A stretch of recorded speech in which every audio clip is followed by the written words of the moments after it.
Sobat investor, balik lagi bersama gua ya. Oke, kita lanjutkan menganalisis dan memprediksi harga saham melalui metode-metode yang eh, konservatif, kemudian yang simpel, dan dengan rasio-rasio laporan keuangan sesuai dengan fundamental sahamnya. Jadi, bagi teman-teman yang punya perhitungan nilai wajar saham yang menjelimet, yang panjang, sorry gue nggak pakai itu, jadi gue pakai yang lebih simpel aja. Toh tujuannya supaya kita tahu harga ini sudah murah atau sudah mahal, atau di bawah harga wajarnya atau belum. Dan tujuan yang terpenting ketika kita beli saham itu tahu kita mau beli di harga berapa dan tujuannya untuk dijual dengan keuntungan berapa dan di harga berapa. Itu intinya. Karena harga saham itu akan pasti mengikuti harga atau mengikuti fundamental saham tersebut. Gitu. Oke, kita langsung aja SMDR ya. Sorry. Semen Indonesia secara laporan terakhir kuartal awal 2022 ya, naik pendapatan 0,7%, kemudian laba bersih 10%, margin laba bersih yaitu 9,86%. Dari singkat laporan ini tidak begitu menarik, artinya tidak begitu signifikan kenaikan terhadap fundamentalnya atau laporan keuangannya. Langsung aja kita lihat di fundamental SMGR, aset versus hutang versus modal. Dilihat dari nilai buku, aset, dan hutang, cenderung dari 2015 sampai 2021 ya, secara annual itu memang naik terus. Pun memang ada penurunan ya dibandingkan tahun 2020, aset SMGR itu lebih tinggi. Tahun 2021 itu lebih rendah dibandingkan dengan tahun 2020. Secara nilai buku itu terus meningkat. Kemudian aset lancar versus hutang masih tinggi aset lancar dibandingkan hutang lancarnya, artinya SMDR itu akan mampu melunasi hutang-hutangnya. Kemudian langsung kita lanjut ke laba per saham ini, laba bersih, laba per saham. Penting kita cermati karena ketika kita membeli saham, artinya berapa sih keuntungan kita dalam satu lembar sahamnya. Itu dari laporan terakhir 2021, ini ada penurunan dibandingkan tahun 2022 ya. 2022 laba per sahamnya 450, kemudian 2021 laba per sahamnya 351, turun sekitar 22%. Ini dibuktikan dengan adanya penurunan nilai aset juga, gitu. Adanya penurunan nilai aset, kemudian adanya juga penurunan di penjualan. Nih, di penjualan 2021 turun sekitar 0,61%. Kemudian di laba bersihnya juga turun, ya, dibandingkan dengan tahun 2020. Itu turun di 2021 sekitar 22,14%. Nah, sebenarnya dilihat dari harga saham 5 tahun terakhir, kita lihat di 2020 itu pernah mencapai 12.000, kemudian karena pandemi turun ke 6.000, kemudian di 2021 naik sampai 12.000 dan sekarang koreksi lagi sampai ke 6.000 gitu. Oke. Berarti ini sangat-sangat apa namanya? Fluktuatif banget ya. Artinya liquid banget. Kan coba kita lihat kepemilikan saham dari masyarakat berapa.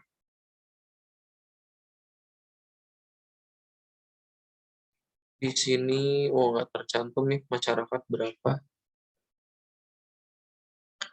Kepemilikan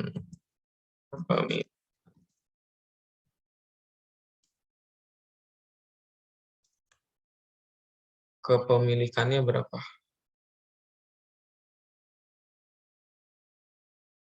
Kita lihat ya, kepemilikan masyarakat itu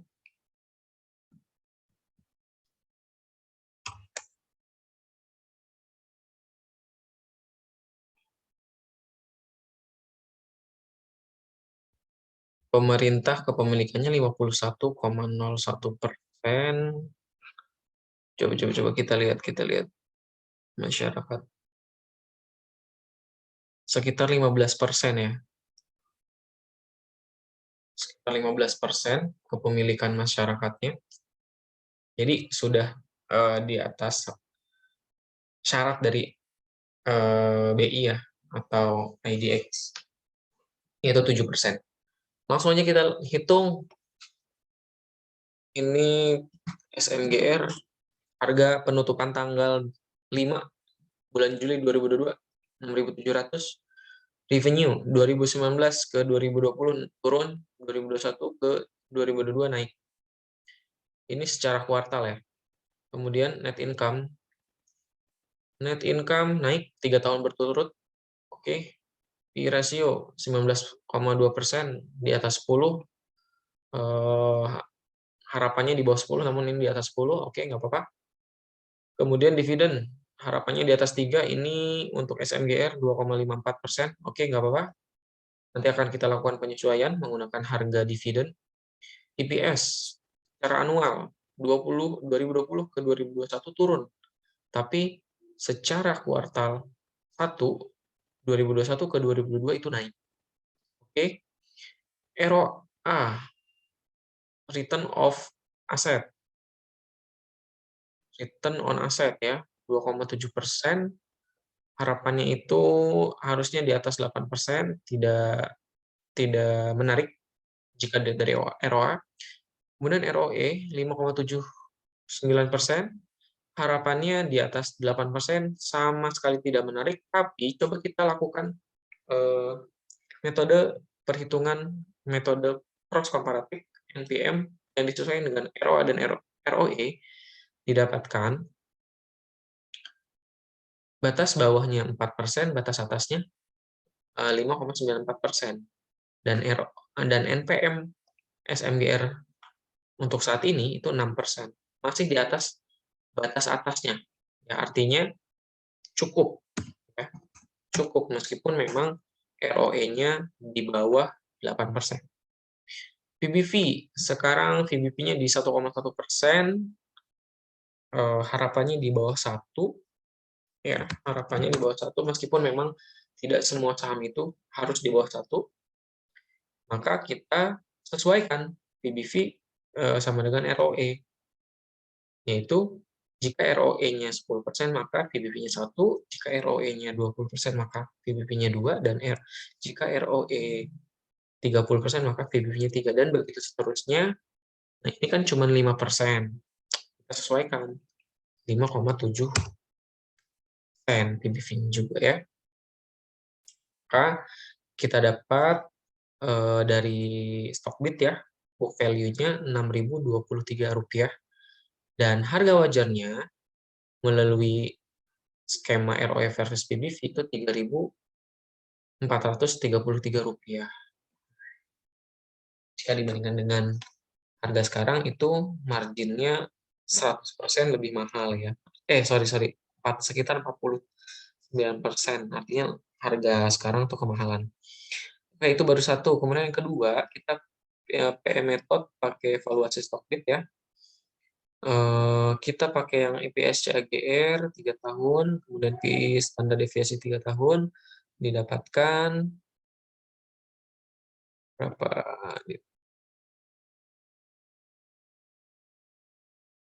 Didapatkan pakai yang EPS rata-rata 3 tahun. Nah, didapatkan 6.879 gitu. Untuk yang EPS rata-rata CAGR-nya 3 tahun. Tapi coba kita pakai yang EPS years on years. Nah, ini juga lebih murah malah. Jadi 5.800. Kita pakai yang custom rate, artinya 0. Nah, didapatkan itu 7.912. Karena memang fluktuatif ya, naik turunnya. Coba kita pakai yang PS 3 tahun aja CAGR-nya.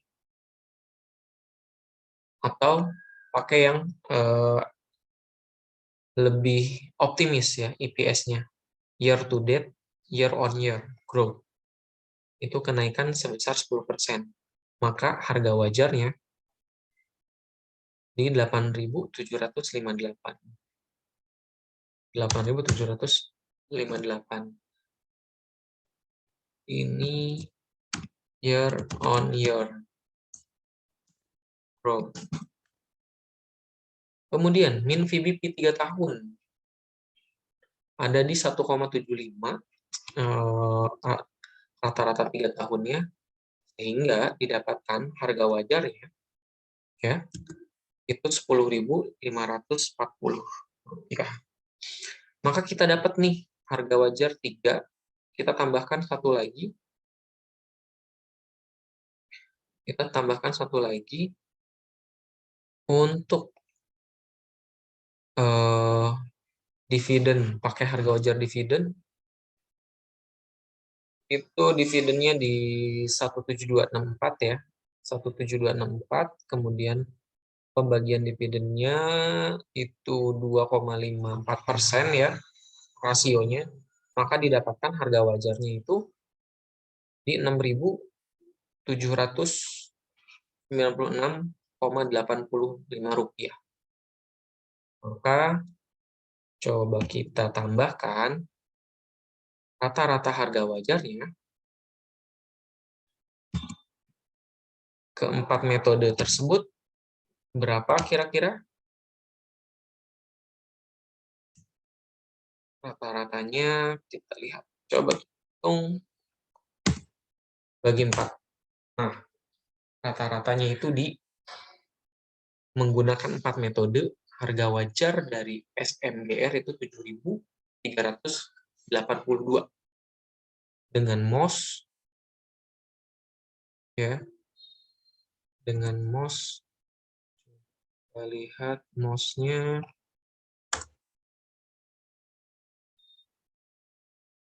nah ini dengan MOS 10%. Artinya kalau kita beli di harga sekarang ya 6.700, kemudian jual di harga 7.000,